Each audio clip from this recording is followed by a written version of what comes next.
Hey, Las Vegas, thanks for joining us back here on Vegas Realty Check, your local Las Vegas real estate news show. I'm Trish Williams, and today I have a guest with me, one of my favorite people in real estate, Martin Dobey.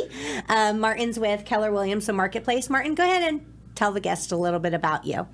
My name is Martin Dobey. I'm with Keller Williams, the Marketplace. I've been a full-time realtor here in Las Vegas since 2008, so I've seen a lot of the ups and downs of the market in this area. I've been with Keller Williams, the Marketplace since 2011, and it has been fun. Yes, and you know your stuff. You have experience. Martin trained me, so I know this guy is certified and knows what he's talking about because I learned from him. So thank you. I appreciate you. And I will say that now the teacher has become the student. Oh, no. I'm learning from Trish every day. Thank you. I appreciate that. But you definitely have a wealth of experience. I'm very happy to have you on the show. Tiana's out today, so tune in next week. She'll be back. We miss her already.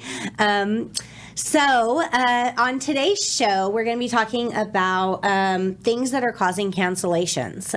We're seeing a lot more cancellations, I feel, in this market than we've seen in a couple years. The volume of it's pretty high, and there's a lot of factors. I've been talking to a lot of people, it's not only my opinion of what's going on in real estate. Whenever I see something happening, I start talking to all the other realtors, and luckily we have a good group of people that will communicate their experiences too to help us better ourselves, right?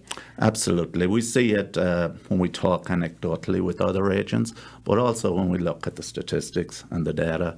The numbers don't lie. No, the numbers do not lie. And they're pretty high numbers. This week we have, let's open with our single family inventory. We have 3,438 homes on the market. It's not a lot of inventory. No. That is very low inventory for single-family residents. There's 50 contingent upon sale. Those are homes that are in contract already, but the buyers have to sell another home to be able to continue the purchase. Our sold numbers are a little bit down. Yes, they are. Yeah, 338. And 396 price reductions. We actually have more price reductions than sold this week. Absolutely. So that's interesting. I've been in markets, which I know you've been in markets, definitely, that those price reduction numbers have been in the thousands. So comparatively there, for price reductions, those 338 is not that bad, or 396, but it's still pretty high. It is. And I think part of it is, as agents, we gotta sometimes tell the truth to the sellers and ask them to be realistic about what they expect to sell their homes for. Yeah. I came to a point over, in 2022 when everything slowed down. Yes. It was like I could list anything. Everybody wanted to list their home because they wanted to catch the market, right? But I found myself with a bunch of listings that couldn't sell because they were all overpriced, and the sellers weren't realistic. They were saying, "Oh, if I can get this price, let's see if it sticks." But as an agent, that cost us a lot of time and money to do that, and I had to shift the way I was doing things even there too, because usually from the years prior, we could say, here's your value, but we can always go a little bit higher and see what happens, or the market was pretty much taking anything, and we'd have to negotiate through some things, but the market was good. When that market shifted, if you had an overpriced listing, no one wanted to touch it. Correct. I think what happens is, when you're in a rising market, and when we're in a dramatic rising market, you can be aggressive with your pricing. Mm-hmm. However, the market shifts, and it takes some time for the public to realize it has shifted. Yes, we see it first. We see it first. Which is the purpose of the show. Yes, it is. And we see it before the numbers, it shows up in the numbers. Yeah. Because we're on the leading edge, we see it with our listings, how many showings we're getting, how many offers. So when we see a dramatic reduction in showings and offers, we're like, something is happening. Mm-hmm.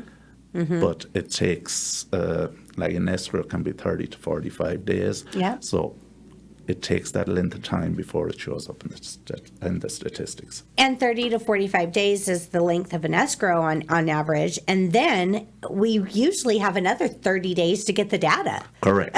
So we're talking about 2 months later before the public or the news reports that this is happening. Yes. So, yes, I agree with that.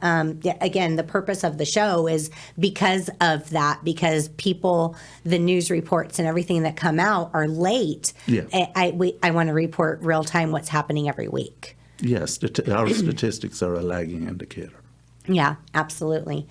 So our price reductions are back on the market, which is basically the subject of the show Correct. today. Our back on the market for the week is 198. So For 7 days, that's a pretty high number. it is. It's a high number when you take it as a proportion of the number that went under contract. Yeah. So in today's show, we'll be discussing like what things can cause those back on the markets, those homes that go into contract and come back on the market. Just a quick news update before we get into that.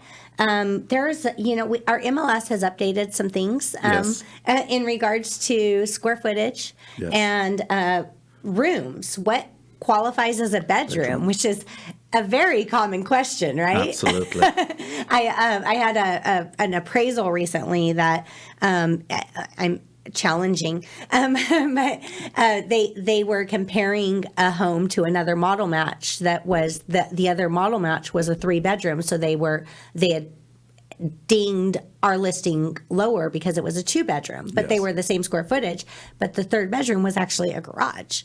Oh. And that, that's not that shouldn't be that should actually reduce the value, in my opinion. Yes. But yeah, there's discrepancies there. But we get a lot of questions about what qualifies as a bedroom. And there used to be a rule that it needed to have a closet. Correct. Yes. So our MLS has updated that. And they are saying to be a bedroom, no longer required for a closet, but the room does have to have a window, has to have ingress and egress, which means that there's a way in and out. It cannot be a corridor. And I also looked up some information from the assessor, and to qualify as a bedroom, it should be minimum 10 by 10. Okay. Yeah. So just you people out there that have offices that want to make a little closet into a bedroom, these are your criteria.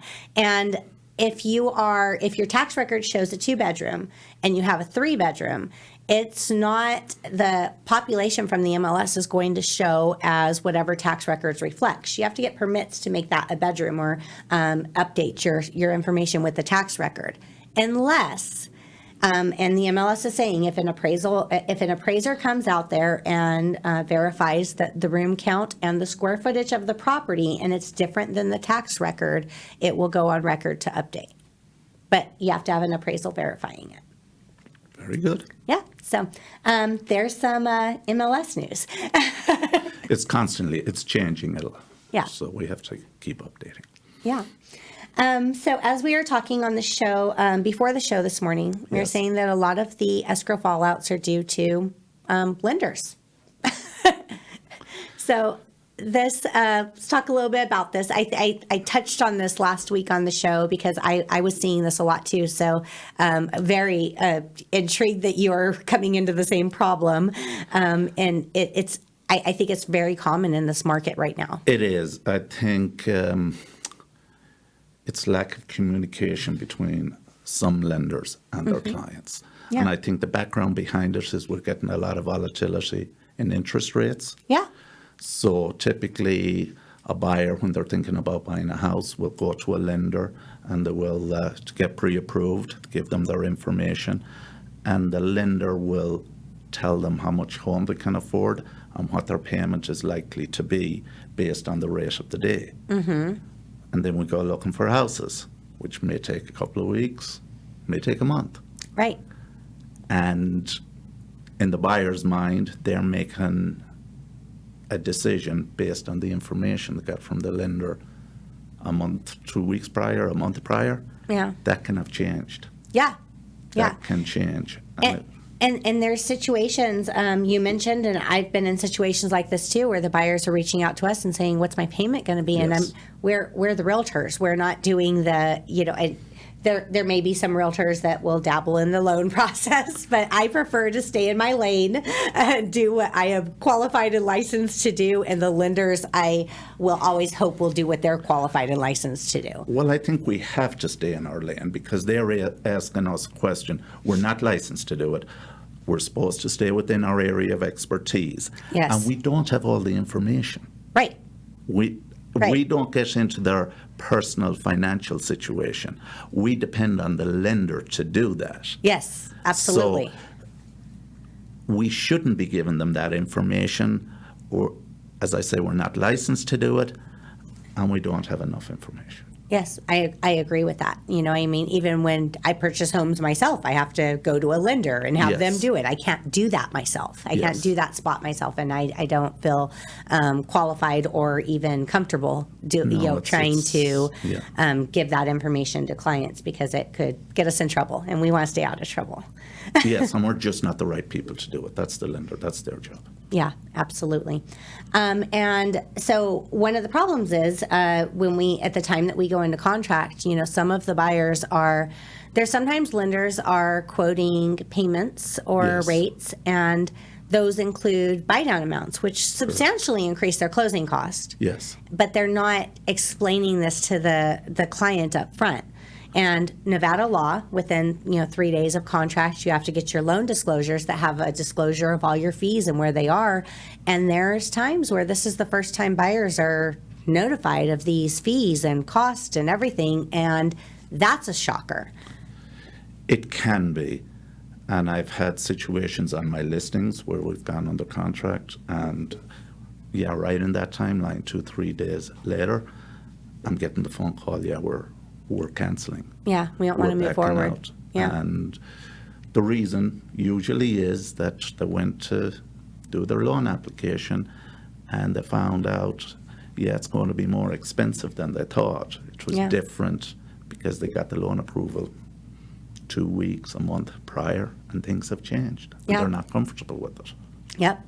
And as realtors, the best thing that we can do right now, and as clients or as people out there in the public that are buying homes, the best thing that we can do is make sure that we go over those fees thoroughly and make sure that we talk to the buyers and we know that they have gone over those fees thoroughly with the lender and a conversation with the lender to make sure that they've been that's been disclosed. And that I think I would rate right now as the top reason for cancellation in this market. At this point in time. In this market, yes. Yes. Yes. There's other things. Absolutely. There's always other things. Home inspections, which that's always been, when you see a home come back on the market, what's the first thing that buyers say? What's wrong with it? What's wrong with it? Yeah, they think something's wrong with the home. Yes. So even though in this market we're seeing more of it being the loan issue is causing a lot of these back on the markets, still in buyers' mind and probably over time it's always been something wrong with the home that's causing it to come back on the market. That's still an issue. I'd say that would probably be our number 2, is home inspections. We can usually know or have an idea. We never know for sure. We can know by the time frame that it fell out. So if it's something that there was a cancellation 20 days after it went under contract. Appraisal. That's probably appraisal. If it's in day 6, 7, 8, home inspection. It's home inspection. Yeah. Then it's appraisal if it's around 1, 2, or 3 is probably loan, loan or financing. Loan or the fees. The fees, yeah. And if we're getting towards if it's finance deal and we're getting towards the 30 days, that's usually something with the buyers. The buyers didn't qualify. They didn't qualify. Yeah. That's kind of reading into it. Yeah. Making an estimate, we don't know for sure. Yeah. And unless sometimes we're on the buyer side, but on the listing side, we don't know for sure. But that's a reasonable. And sometimes the listing agents will be transparent and let us know what's going on, and sometimes they won't. Sometimes they won't give us any information. They're not obligated to. So that is, unless it's a material fact, of course. They're obligated to get, well, we can ask them if we think it's inspection, what were the issues? Yeah, because that's a material fact, yeah. That's, and they're supposed to tell us, because now the buyer or the seller is aware. And has to disclose, Yeah, absolutely. And so inspections, I think this also goes back to our market pricing and rates. Yes. People are spending a lot of money for a home. Yes. They don't want to go in and have to renovate it or do a whole lot of repairs to it either. They're expecting, with the price that they're paying and the payments that they're going into, people are expecting a turnkey home, or at least a home that is well maintained. Yes. For the most part. Yes. If they're not, they're expecting to get a deal. Yes, and when rates were low and the market was hot and everybody was buying everything, list of repairs was nothing unless it was major. Yes.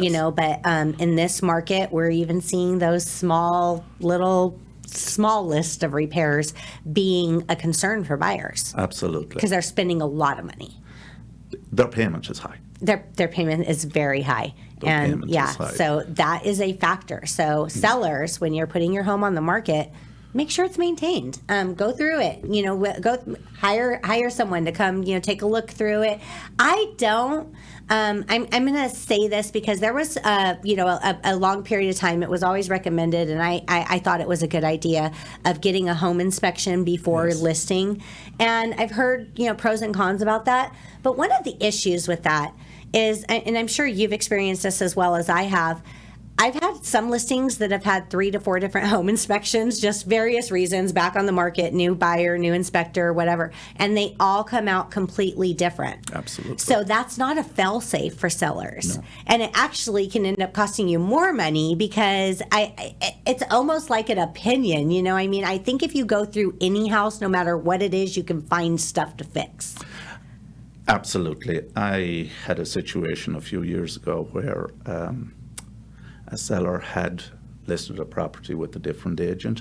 There was a cancellation due to the home inspection.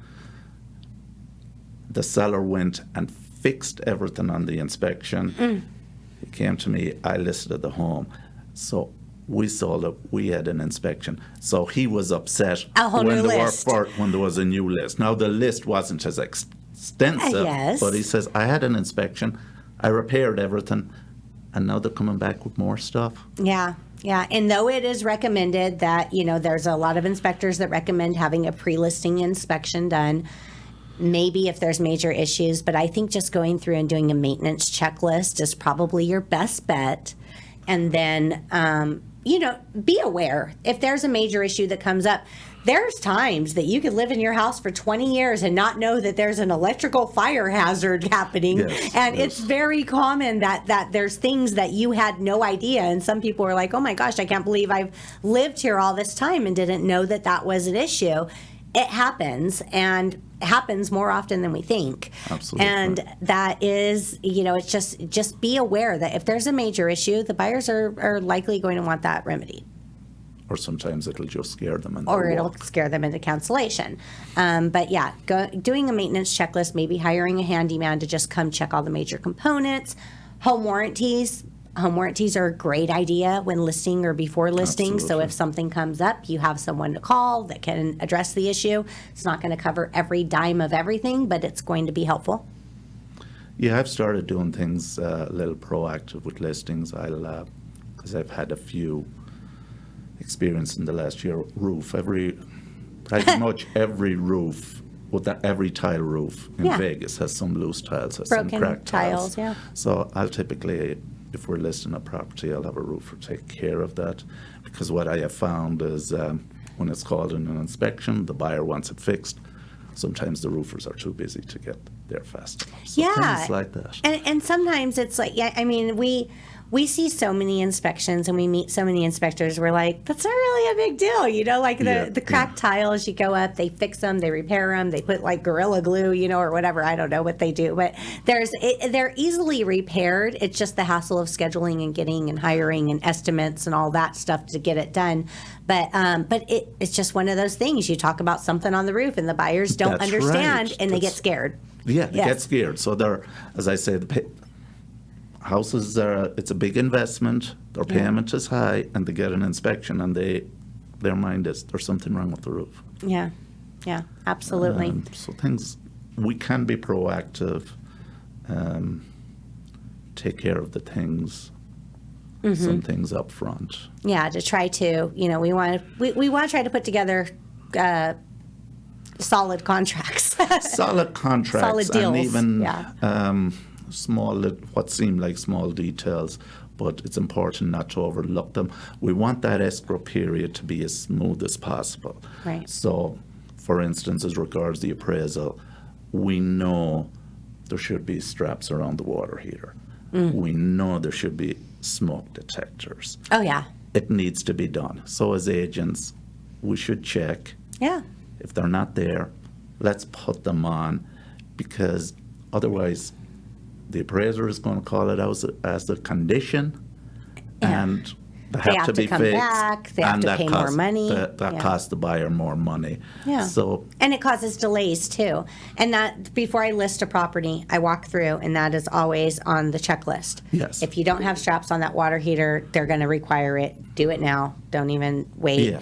And I always look at the AC. I'm not an AC tech. I don't know what's going on with it. I can't evaluate it. But if it looks and sounds shaky, like, get someone out here to take a look at it. At least make sure we don't run into an issue with that during the inspection.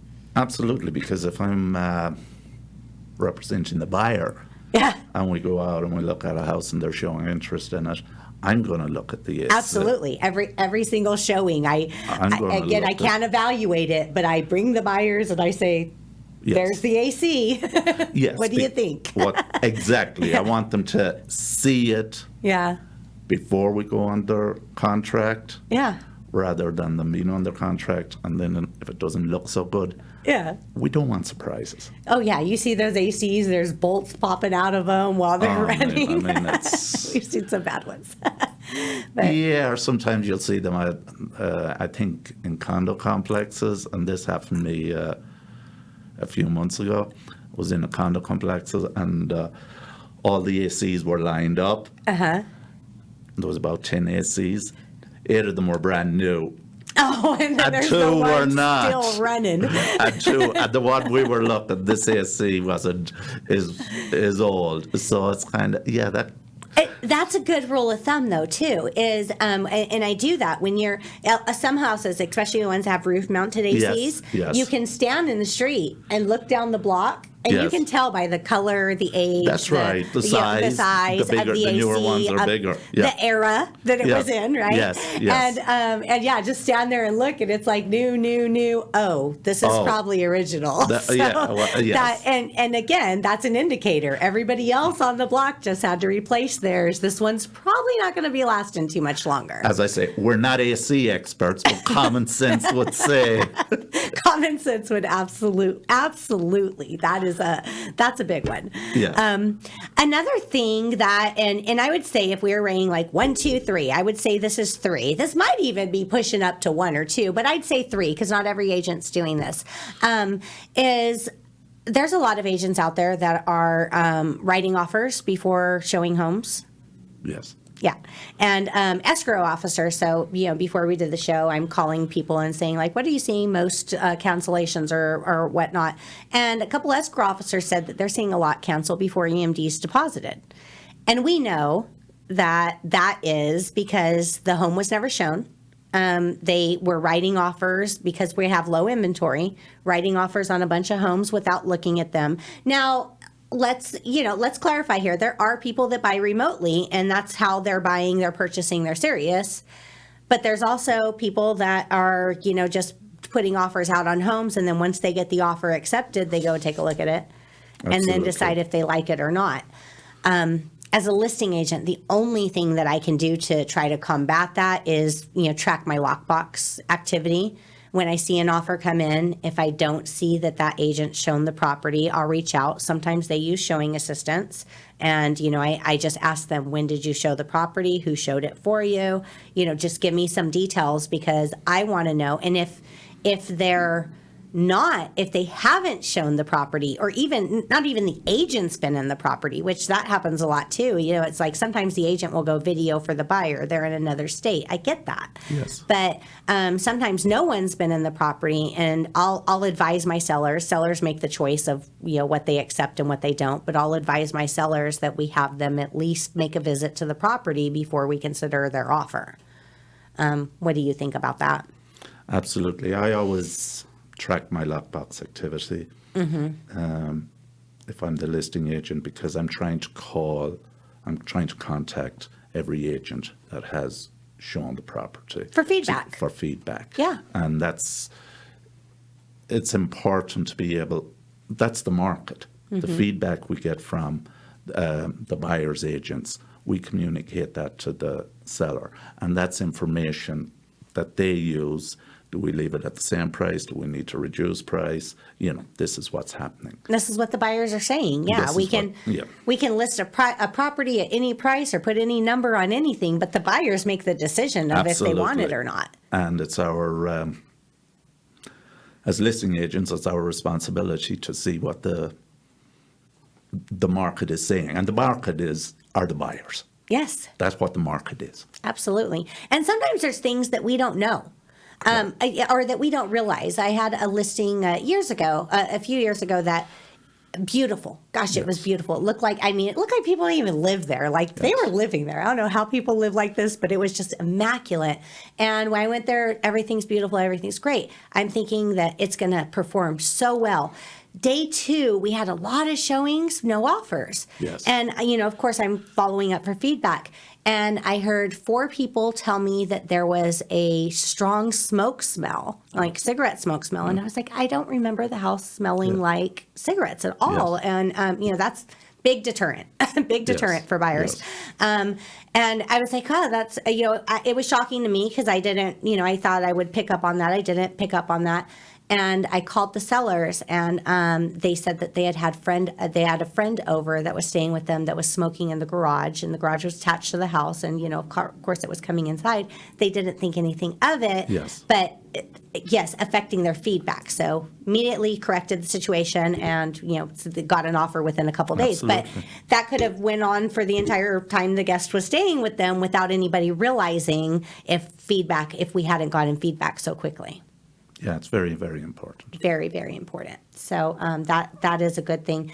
And the another thing, which I would say this is number 4. Okay, so we have top 3. This is 4. This is trailing as a cancellation issue, but I've seen an uptick on this, at least on my experience with my deals, and that's title issues, which is. It's surprising to me. It's shocking to me. I had an escrow recently, which we're here now. We're waiting on probate court. The sellers are realtors. Yes. I'm like, come on now. You didn't realize this? But the sellers are realtors, and it's, you know, partnership. Few people own the property. One of them died. One of the owners died. And due to vesting reasons, and that's a whole nother can of worms, vesting, how it's vested, whatever. Due to vesting reasons, because of multiple owners, the party that died, you know, his wife ended up signing the contract, the deal, everything like that. Well, all we could do is verify, like, people on title. When I look at the signatures, I, you know, see the name, you know, variance. It was a, you know, initial and a last name, or never noticed anything. Title company came across it when they did their seller's information, opening information, and realized, you know, the wife was signing for the deceased husband, but no probate was ever done. So we can't sell. You can't sell the home. You have to get a probate court approval and go through things like that. But not just that. Been running into different issues with title where just things aren't recorded or done properly, and running into issues there. Yeah, I have seen that, and it's hard. You know, we as listing agents, we always try and get a lien report from the title company, you know, before listing the property. Yeah. I've had situations where I show it to the seller, and sometimes there's something on there that, number one, they may not. I had one that was 20 years old on a property. The person had lived there for 30 years, and it was something to do, her husband did. Yeah. And the husband had passed. She wasn't aware of it. We got it cleared up. Good. Sometimes it's a lien that should have been removed and wasn't because it fell through, but it's fell through the crack somewhere when they were having it resolved. So it's important to deal with those things before you list it. Yeah. Because that could be a cause of a cancellation, because it will show up, if it's not taken care of before you list it, it's going to show up when you're under contract, and it becomes a problem then. Yeah. And it is so easy in Nevada to record things onto the title of the property. Yes. And a lot of people do DIY deeds and Yes. recording on their property, not knowing any better. You know, they watched a TikTok video and it said this Absolutely. is a good idea. And they went down to the recorder's office, and recorder's office don't ask questions. They take your fees, they record. It's easy to record stuff. And it seems like that it's done and taken care of at that point. But when we have uninsured deeds on title, those will create issues when we're trying to sell the property. The thing is, it's easy to record, and it doesn't take much time to get it removed. Once it's Not so- recorded, yeah. To get something removed, not so much. It takes time. Yeah. And it's better that time is before you list than when you're under contract. Yes, yeah, because that can create issues. And if the buyer's financing, there's deadlines, you know, and the deadlines Absolutely. can have repercussions such as rate buy downs, It's rate all- yeah. extensions, losing their rate in this market. That's a big Absolutely. deal. Huge. So there's a lot of things that you can come through with that. And that is, we didn't touch on appraisals. That's going to go, I mean, I'd say that's somewhere in the top 3 too. This is the biggest list of 3 that we could have, but. Appraisals were, I think, the tighter a market is, appraisals become more of an issue where it's competitive. If you have a lot of buyers chasing the same property, there's a tendency to offer higher. Yeah. And if it's financed, A higher offer is just a nice gesture. It doesn't mean it's going to happen. It doesn't mean, so I think it's important to have that, if you're the listing agent, to have that conversation with the buyer's agent. All right, if this doesn't appraise, What are we going to do? what's going to happen? Yeah. Or getting the closing costs, because closing costs are so expensive. Getting the closing costs, the buyers will say, whoa, I have $9,000 in closing costs. Let's just add that to the offer price and Yes, get that yes. paid. And yeah, that's, again, nice gesture, but has to appraise, It and that has the to appraise. appraisal has to include that amount too. So it's not, it's not, it doesn't work out as easily as people think it is. The appraisal is a factor. And if you're getting a loan, you have to, the home has to appraise at your contract price in order for the lender to give you the loan for the property. And I sometimes find, and it frustrates me, that sometimes I think there are some buyer's agents who say, don't worry about what we're offering, we'll get it reduced when the appraisal comes in. Yeah. And I had a contract that was this year. This was this year, where the buyer disputed the appraisal, and the appraisal came in at contract price, and I figured out I was the listing agent, but it's through. You'll be amazed what lenders will tell you when you call them.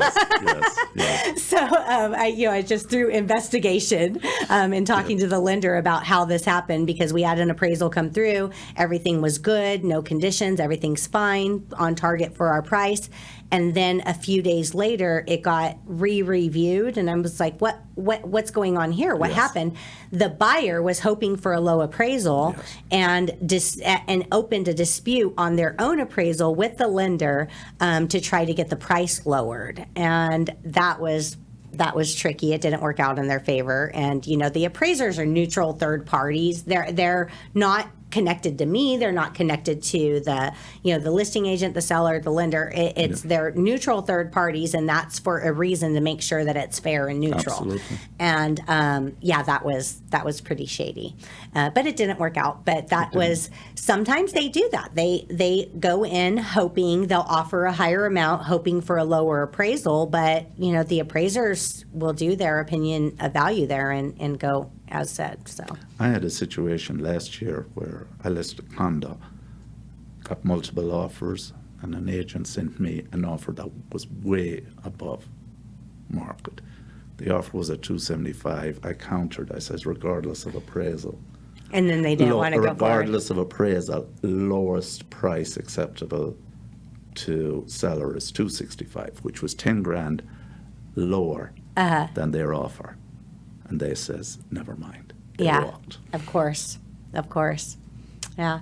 Well, Martin, we've gone through our show, and if people need to reach out to you to talk about real estate, what they can do, any advice, how do they reach you? They reach me. My cell is usually the best way. You can reach me 702-592-4621. Always happy to talk to you. And thank you for bringing your expertise and your knowledge and everything to the show. It's been great having you on. We look forward to having you on again in the future. If you guys are following us, tune in every week. We're here every Thursday at 9:30 a.m. And you can subscribe, download, follow us. We're on anywhere that you can stream audio, so you can listen to us on the road. And if you need to reach me, my phone number is 702-308-2878. My name's Trish Williams, and I'll see you next week.